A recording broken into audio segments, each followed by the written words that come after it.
السلام عليكم ورحمة الله وبركاته.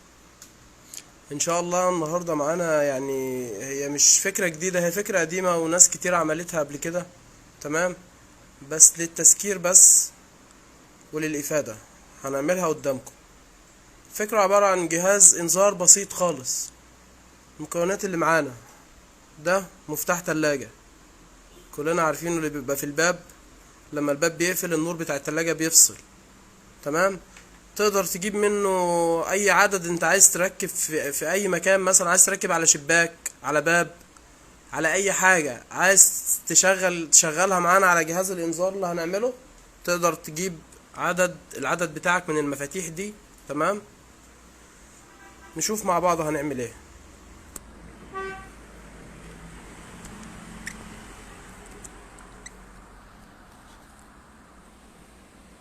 احنا دلوقتي البطارية معانا دي بطارية 6 فولت.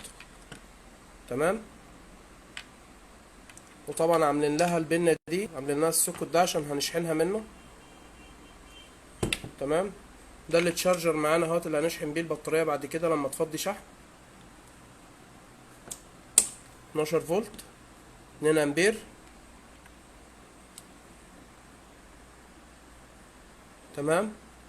وزي ما قلنا معانا مفاتيح، تقدر تجيب العدد اللي انت عايزه. عايز تأمن اكتر من باب، اكتر من شباك، اي حاجة انت عايز تأمنها هتجيب عدد المفاتيح بتاعك زي ده، زي المفتاح ده بالظبط. هتلاقيه عند اي كهربائي. تمام. وطبعا معانا السرينة بتاعتنا. المفاتيح ديت، المفتاح بيعمل 2 جنيه. السرينة على حسب المكان بقى اللي هتشتري منه، بس مش هتزيد عن 75 جنيه ان شاء الله. البطارية الأصلية ديت منها الإندونيسي، منها بيعمل حوالي 95 100 على حسب المكان برضو، انت وشطارتك بقى. تمام. هنوصل مع بعض الطرف السالب. طبعا هنوصل السلك، هنوصل الطرف السالب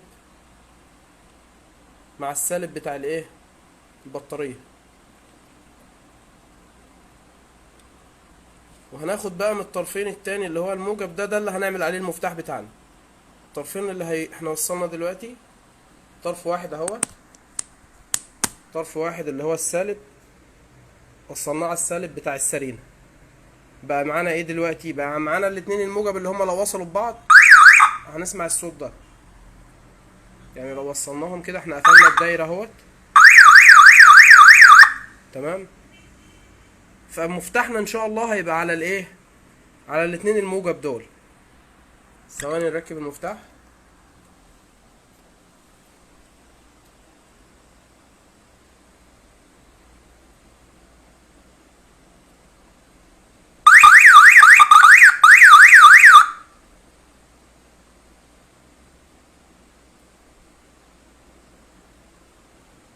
حد هيقول لي ما وصله مباشر على التشارجر مباشر وخلاص.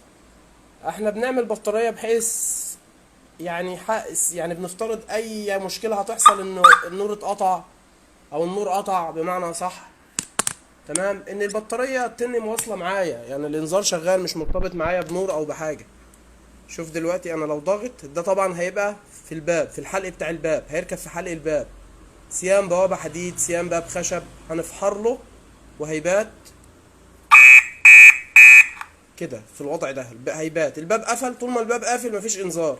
وطبعا هنعمل مفتاح لتشغيل الانذار واطفائه. يعني انا مثلا بالليل مثلا هشغل انذار لما اجي انام من الساعة 12، هعمل مفتاح فصل للمنظومة كلها، اشغله واطفيه بمعرفتي. يعني احنا لو سيبنا دلوقتي الفكرة ان المفتاح ده ما بيشتغلش غير لو طلع خرج لبره كده، ضغطنا فصل. فكل المفاتيح اللي انت هتوزعها سيان على الشبابيك او على الابواب هيكون بنفس الفكرة ديت. هتفحر في الحلق وتعدي سلكك. تمام. وتوزع كل الاسلاك، والتوزيع كله في النهاية هيجي في المنطقة دي. يعني انت ممكن تاخد اكتر من سلك من المنطقة دي، اللي هي الموجب، التقاء الموجب هنا. الموجب بالموجب بتاع السرينة، الموجب بتاع السرينة بالموجب بتاع البطارية. تقدر تزود عدد يعني لا محدود من المفاتيح بتاعت التلاجة ديت في اي مكان انت عايز توزعها فيه. تمام. بحيث اهو التاني سيبنا اهوت المفتاح اشتغل. ضغطنا السرينة وقفت. فكرة بسيطة خالص، مش ملناش السبق في ان احنا بنعملها، بس للتذكير بس، يعني ممكن حد ما شافهاش قبل كده يشوف الفيديو يبتدي ينفذ تنفعه في اي شغل. تمام. وان شاء الله يعني انتظروا فيديوهات جديدة بإذن الله. شكرا والسلام عليكم ورحمة الله وبركاته.